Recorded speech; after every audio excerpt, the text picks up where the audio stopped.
내가 위탁 판매를 하더라도 중국 소싱을 하더라도 그리고 자기 브랜드를 만드시는 분도 계시겠죠.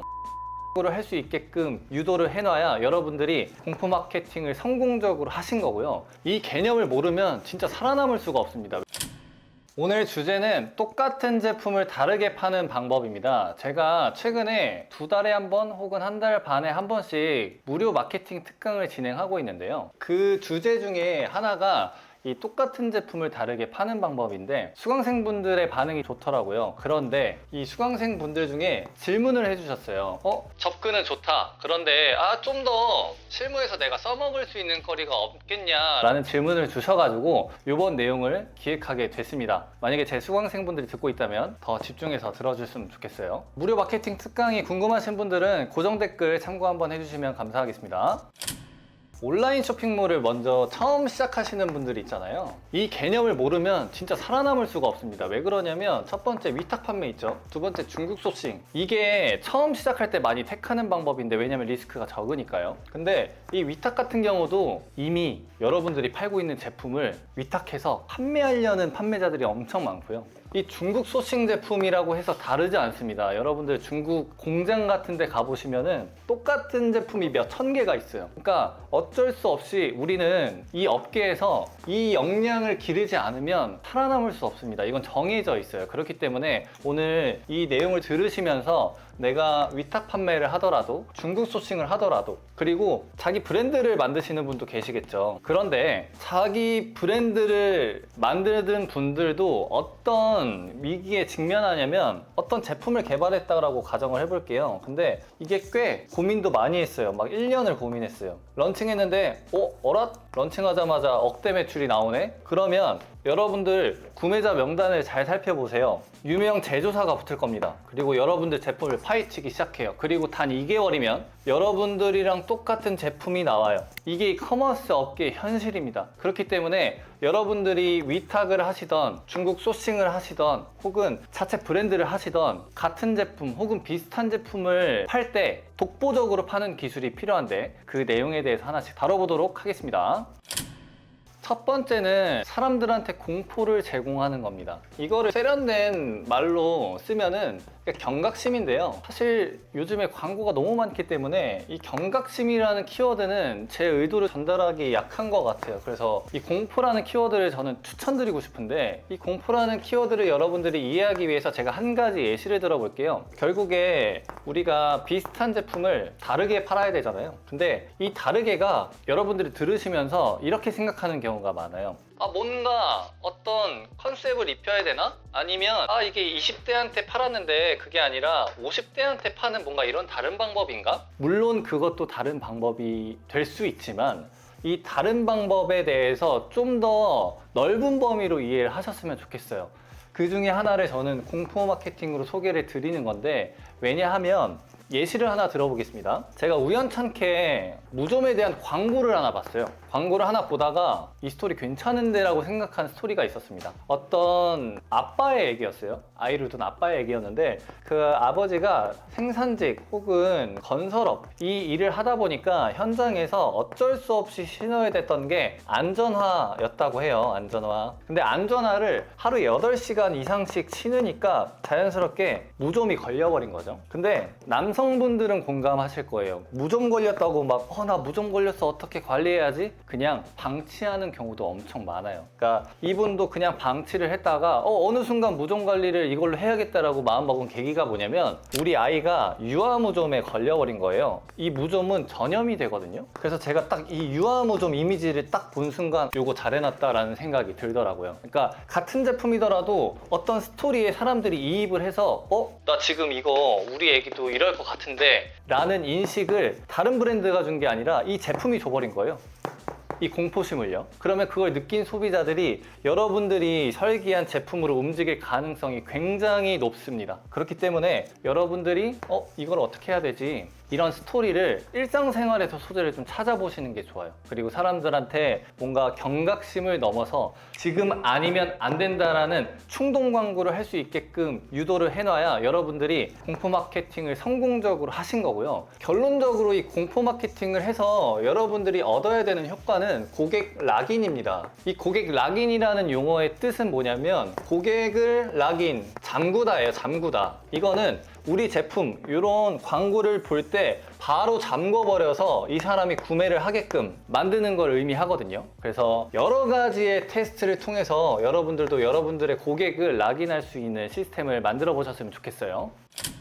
여러분, 두 번째는 권위를 활용하거나 제조, 만드는 겁니다. 이 권위라고 하는 의미는 여러분들이 많이 들어보셨을 거예요. 네이버에 한번 검색해 보세요. 결국에 권위에서 우리가 추출해야 되는 키워드는 우월성이에요. 비슷한 제품인데도 불구하고 우리가 저것보다 나은 이유를 설명을 해야 된다는 거죠. 그렇기 때문에 각각의 카테고리별로 권위자들을 먼저 섭외합니다. 예를 들어서 패션, 재밌는 얘기를 들었는데 그 유명한 김나영이라는 연예인 분 있잖아요. 그분이 패션 셀럽으로 되게 유명하시죠. 이 백 한 번 드는 거가 몇 천만 원이라고 하더라고요. 그러니까 그런 권위자를 패션 업계에선 쓰고, 그 다음에 뷰티에서는 권위자가 당연히 그 여러분 뷰티 디바이스 김희성 광고 많이 보셨죠? 그런 예뻐 보이는 연예인을 쓰는 거고, 건강 쪽으로 가보겠습니다. 건강 쪽으로는 권위자로 뭘 쓸까요? 의사, 한의사. 그래서 실제로 본인이 한의사인데 어떤 유명한 한의사에서 자기 PB 제품을 파는, 엄청나게 많이 파는 분들도 계시죠. 그러니까 자기 제품을 팔기 위해서 이렇게 권위자들을 각각 카테고리에 맞게 파는 방법이 다르게 파는 방법 중에 하나여서 많은 사람들이 채택을 하고 있는데, 중요한 건 뭐냐면 대가가 따르죠. 대가가 뭐냐면 돈입니다. 돈. 그러니까 돈이 많으면 투자를 할 수가 있어요. 연예인이건 아니면 전문가들을 섭외해서 돈이 아니더라도 어떤 인프라 있죠. 이 인프라는 뭘 말하냐면, 야, 내가 아는 사람이 반려견 지금 대한민국에서 1위야. 너 내 친구니까 내가 이렇게 좀 해줄게. 이런 인프라 있죠. 그런데 온라인 쇼핑몰을 시작하는 우리에게는 사실 이건 없다라고 봐야 됩니다. 그래서 제가 조금 더 강조해서 얘기하고 싶은 영역은 뭐냐면 이 권위를 제조하는 부분입니다. 이 권위를 제조해 나갈 때 여러분들이 이 우월성이라는 키워드를 계속 아셔야 돼요. 계속 무슨 고민을 해야 되냐면, 내가 A라는 제품이 있고 B라는 제품, 그러니까 이게 우리 거라고 볼게요. 이게 쟤네 거. 제품이 비슷한 상황이에요. 그런데 쟤네랑 다르게 우리 권위를 어떻게 만들지? 이런 고민을 하실 거 아니에요. 그래서 이미 와디즈 이런 데 보시면 권위를 다양한 방식으로 만듭니다. 그러니까 첫 번째는 연구, 개발, 농도를 엄청나게 강조해요. 우리 1년 동안 만들었다, 2년 동안 만들었다, 3년 동안 만들었다. 그 두 번째는 어디 출신이 많아요. 어디 기업 출신, 어디 기업 출신, 뭐 이런 단어들 있죠.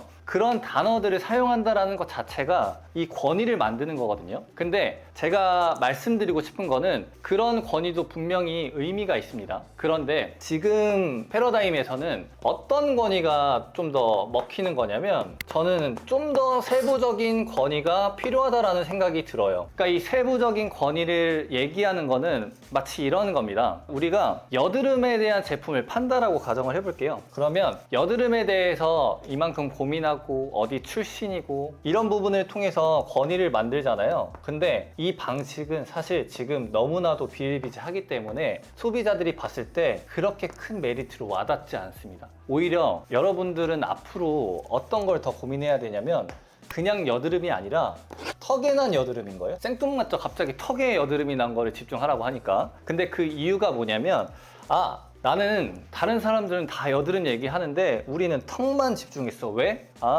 우리 와이프가 생리할 때마다 턱에 여드름이 생길 때 스트레스 지수가 올라가는데 내가 옆에서 보고 있자니 너무 답답하다. 그리고 그 스트레스가 나한테 온다. 그래서 내가 이거 직접 개발했다. 이런 식의 특정 소구를 좀 더 날카롭게 뜯어서 여기에 맞는 스토리를 기획하고 권위를 만드는 게 먹힌다라는 거죠. 그래서 지금은 제가 여드름에 대한 얘기를 했지만 이게 주름이건 혹은 미백이건, 그래서 미백 중에서는 그런 것도 있어요. 남들은 다 미백하면 기본적으로 페이스 라인이고, 그리고 많이 가봤자 팔꿈치예요. 근데 펀딩 플랫폼에서 어떤 미백이 한번 반응이 있었냐면 Y존 미백이 반응이 있었거든요. 그냥 미백보다는 조금 더 세부적으로 뜯어서 이 대표님은 이 카테고리를 자기가 만들어내신 거예요. 그러면 이 카테고리를 본인이 만들면 어떤 현상이 일어나냐면, 이 존에서, 이 영역에서는 이 사람이 1등이 돼버리는 거예요. 그냥 미백 시장으로 이 사람이 들어갔으면 아마 1등은커녕 100등, 뭐 999등 이렇게 했겠죠. 근데 이렇게 본인이 잘할 수 있는 영역으로 옮겨가서 연구하고 개발하고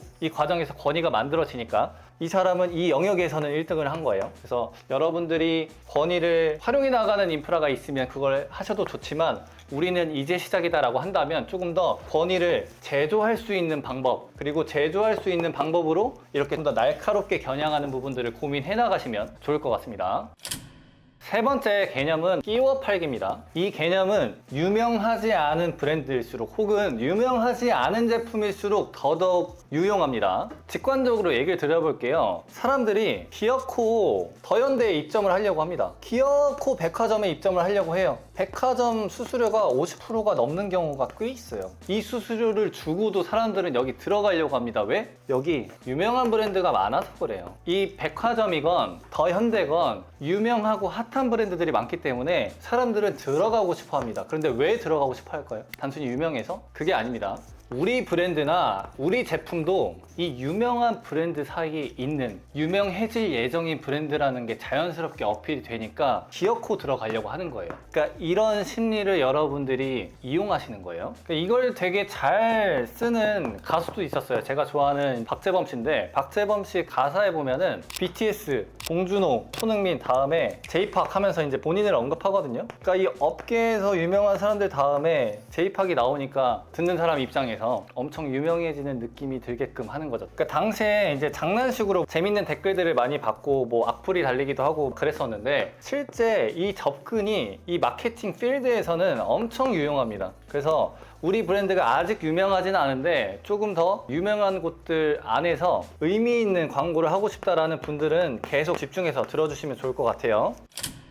먼저 여러분들한테 바로 예시를 들어드려야 또 이해가 쉬우시겠죠. 어떤 콘텐츠를 하나 만듭니다. 그 콘텐츠의 주제는 뭐냐면 제주도에 애월읍이 있죠. 애월읍. 또 이런 키워드가 들어가야 돼요. 현지인 맛집 탑4 4개를 선정했다. 그래서 1일차에서 3일차까지 막 가이드가 써져 있습니다.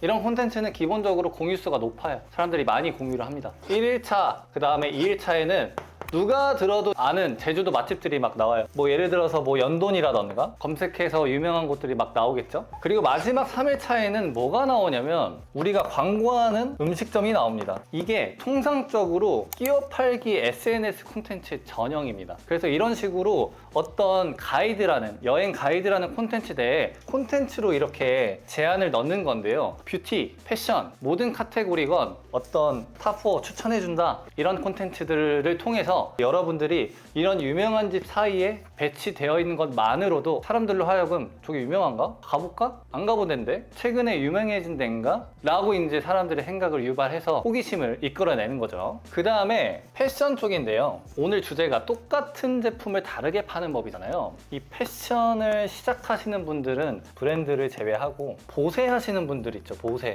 그러니까 이분들은 박이 터지게 우리 제품을 어떻게 다르게 보여줄까를 고민을 많이 합니다. 그래서 많이 결합하는 게 우리가 니트를 팔 거다. 그런데 이 니트는 사실 택가리를 한 니트예요. 이 비슷한 똑같은 니트가 다른 브랜드 가면은 브랜드만 다르게 해서 있는 니트라는 거죠. 이걸 다르게 팔기 위해서 코디에 어떤 걸 하냐면요. 남자 쇼핑몰 같은 경우에는 남자들이 좋아하는 나이키 신발이나 한정판들 있잖아요. 가치가 높은 것들. 그래서 코디에 남자들이 좋아할 만한 나이키 운동화를 엮기도 하고, 근데 이 나이키 운동화는 비싼 거여야겠죠. 그리고 여성 쇼핑몰들이 원피스를 판다라고 할게요. 근데 이 코디 핸드백으로 샤넬을 메고 있습니다. 그러면 자연스럽게 이 원피스는 뭐가 되냐면 이렇게 프리미엄인 제품이랑 같이 코디해도 될 만한 제품으로 변모를 해버리는 거죠. 그렇게 패션 쇼핑몰들이 고민해서 이 전략을 취하고 있어요.